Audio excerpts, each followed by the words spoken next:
they're battling each other. You gotta look back at it when time passes, and you look and you say, you've said things that agitated each other to the point that you might have wanted to run into each other. 50 Cent just dropped new receipts about the murders of Tupac and Biggie. And this flips the entire narrative we thought we understood. His Netflix series dives into gang alliances, industry pressure, unheard police audio from Keefe D, and insiders claiming the whole East versus West feud was basically a proxy war with big money behind it.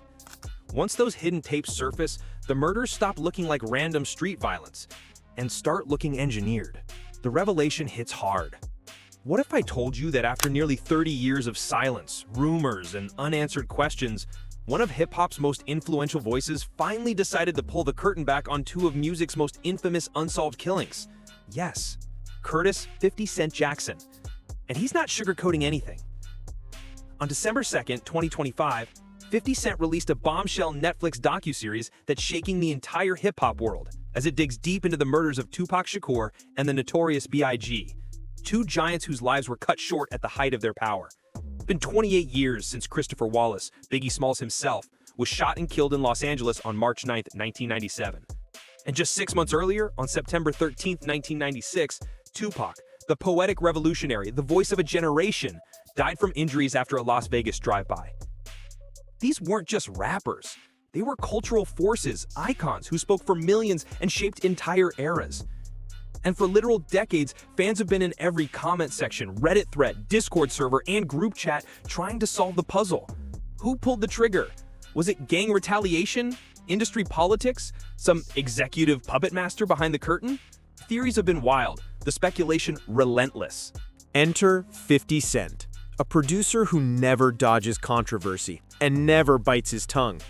Through this multi-part Netflix series, he brings together testimonies from real industry insiders, never-before-seen archives, and rare audio recordings that paint a chilling picture of what actually unfolded in that explosive era of hip-hop. This isn't a recycled documentary repeating old headlines. This is raw, detailed, and told by people who lived it, saw it, and are finally ready to speak. Episode 2 wastes zero time. It dives straight into a narrative whispered about in private circles for years, but never laid out with this level of clarity. Testimonies from Kirk Burroughs, label co-founder, Mark Curry, former Bad Boy rapper, and Roxanne Johnson, ex-wife of Craig Mack. These aren't outsiders. These are people who were inside the machine, who witnessed the rivalries, the power plays, and the dangerous lines that kept getting crossed. One of the most striking angles? The series breaks down how the East Coast-West Coast tension grew into something far darker, a proxy war with real street gangs. Allegedly, the Crips backed East Coast interests, while the Bloods aligned with the West. This wasn't rap beef in magazines or diss tracks. This was real violence. And according to the documentary, these gang ties played a major role in both murders. Kirk Burroughs, with the wisdom that comes from years of distance, drops one of the most haunting observations. He suggests that when you really step back, Tupac's death looks orchestrated. He describes how even after the Vegas shooting, the industry pushed forward, promoting albums, pushing tours, keeping money flowing. He recalls how Biggie was pressured, some say outright forced, to travel to Los Angeles to promote Life After Death, despite the extreme danger of being in rival territory during peak tension. I got the Life After Death double CD dropping March 25th. Let that sit.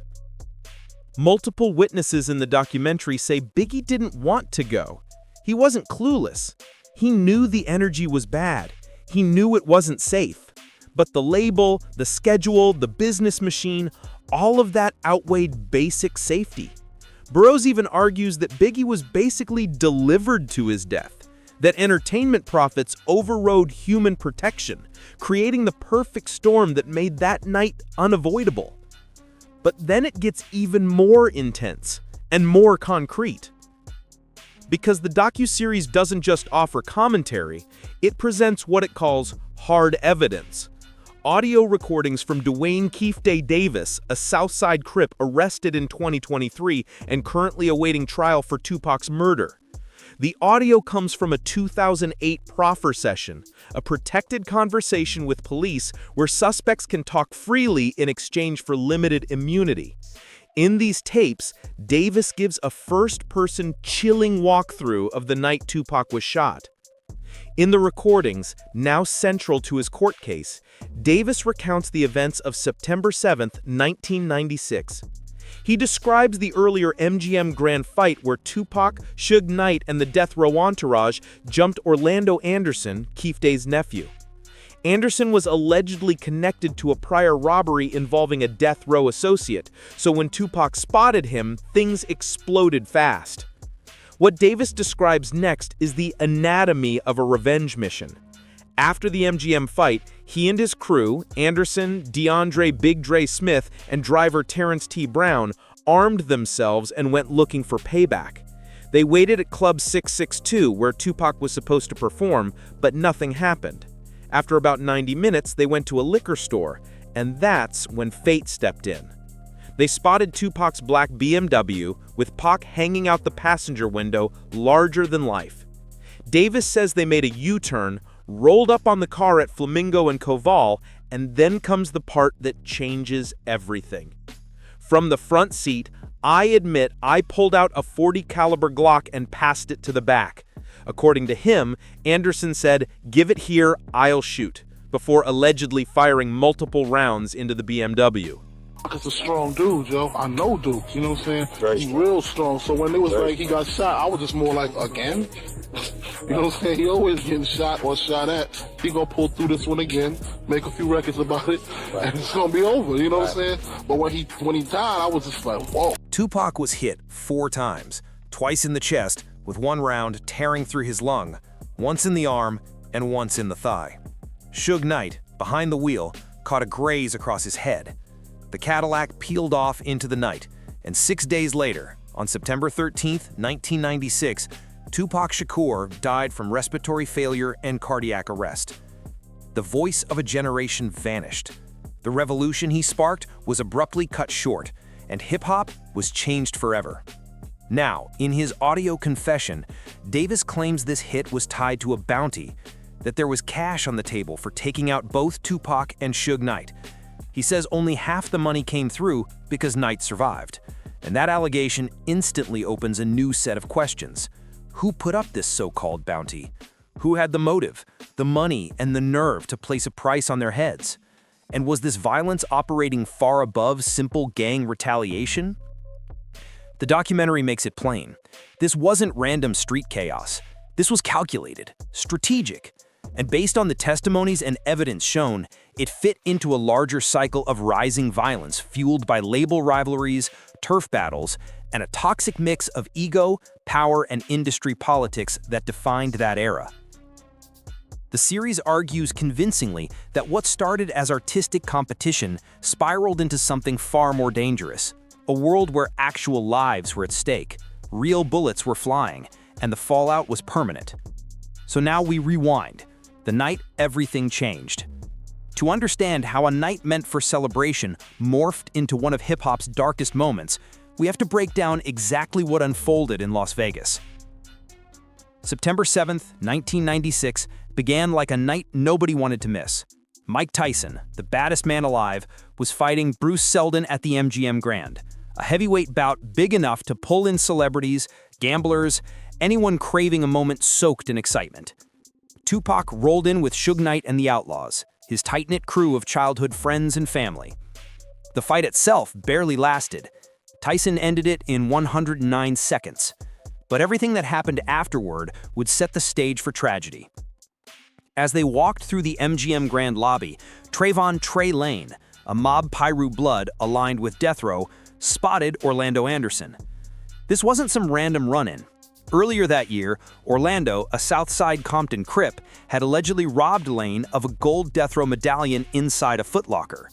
That robbery had already stirred tension between Crip and Blood sets loosely tied to the music world.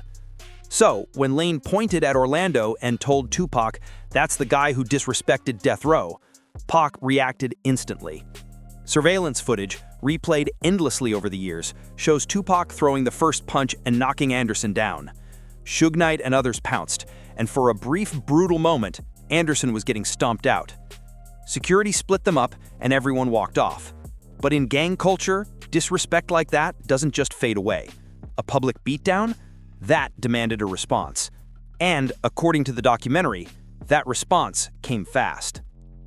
Based on Keefe D's accounts, from the 2008 police proffer, his memoir, Compton Street Legend, interviews, and grand jury testimony, retaliation was planned almost immediately.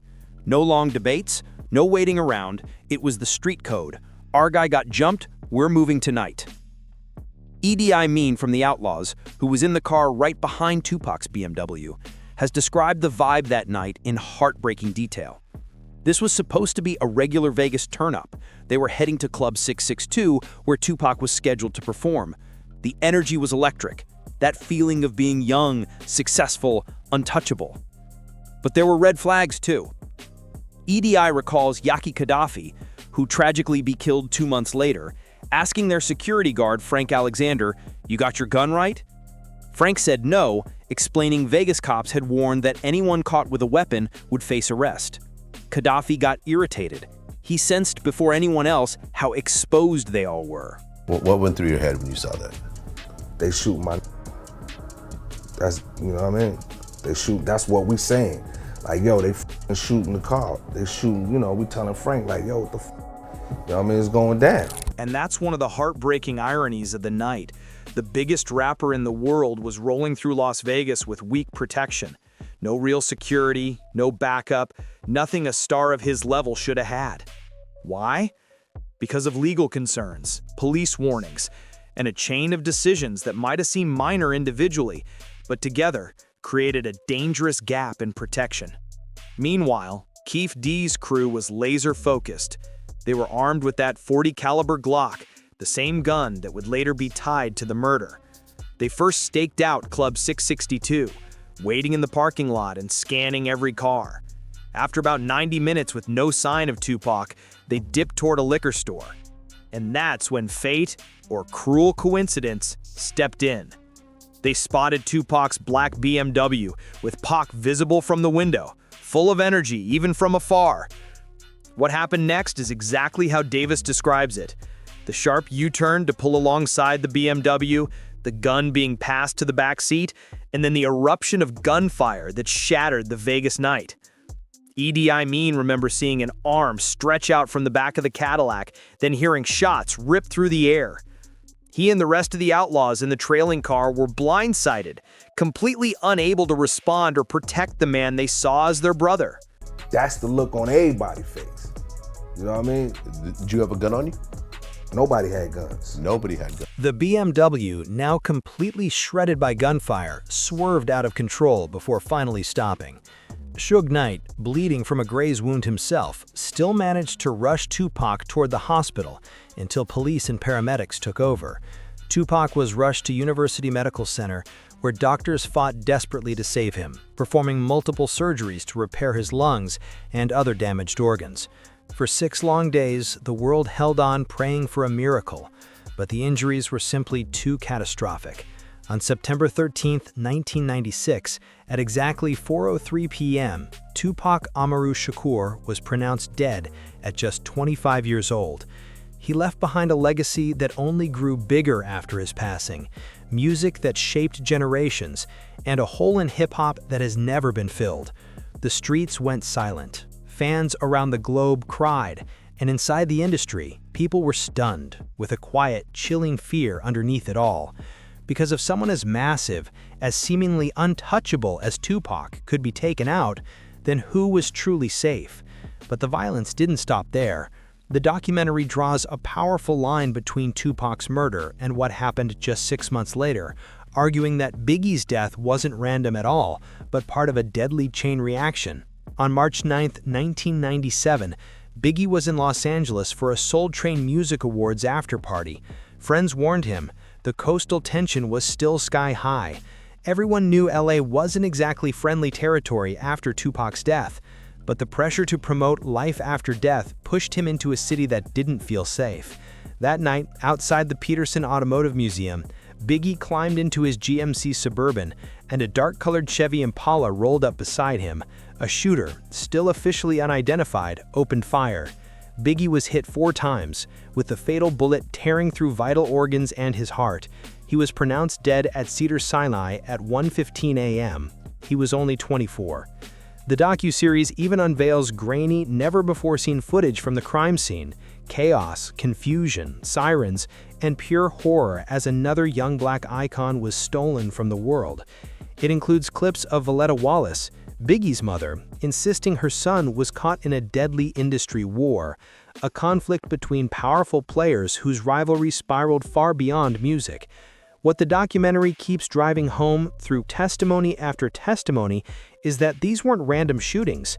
They look like orchestrated hits, coordinated, funded, and tied to people who had serious money, serious connections, and serious motives, not just street-level gang members. The series doesn't claim to prove every detail, but it lays out a narrative so compelling that it's almost impossible to walk away thinking these were just simple gang killings. Now, the unresolved mystery. Here's where the frustration kicks in. Despite mountains of evidence, witness accounts, confessions like Keith D's, endless documentaries, and multiple police departments investigating for nearly 30 years, Biggie's murder remains completely unsolved. Tupac's case only saw its first arrest in 2023, 27 years after he died. Just think about that. These weren't small-time incidents. These were 2 of the biggest celebrity murders in American history. The world stopped when they died, and still, no accountability, no closure, no justice. How? Why? And what does that say about our justice system? The documentary digs into every roadblock that has plagued both cases since day one. For Tupac's shooting, Las Vegas police immediately ran into walls. Members of Tupac's entourage weren't eager to talk. The street code, where you don't cooperate with police, made key witnesses hold back. Whether people agree with that code or not, it shaped the entire investigation. And then there were the police failures. Leads were ignored. The MGM Grand fight, which we now know was the exact spark for the shooting, wasn't linked quickly enough. Eyewitness descriptions of the white Cadillac weren't followed up aggressively. And tragically, people like Yaki Gaddafi, who was right behind Tupac's BMW, were killed before they could give full statements. Biggie's case? Even worse. The LAPD investigation was poisoned by the Rampart scandal, exposing officers deeply tied to death row and gang connections. There were rumors, never proven, never disproven, that corrupted cops may have been involved or at least aware of the plot. Detective Russell Poole spent years pushing theories that Suge Knight ordered the hit, using dirty cops and a hitman named Amir Muhammad. His research, told in the book Labyrinth, painted a picture of corruption and obstruction. A later 2006 reinvestigation by Detective Greg Kading pointed to Wardell Poochie Faust, a Bloods affiliate allegedly hired by Knight.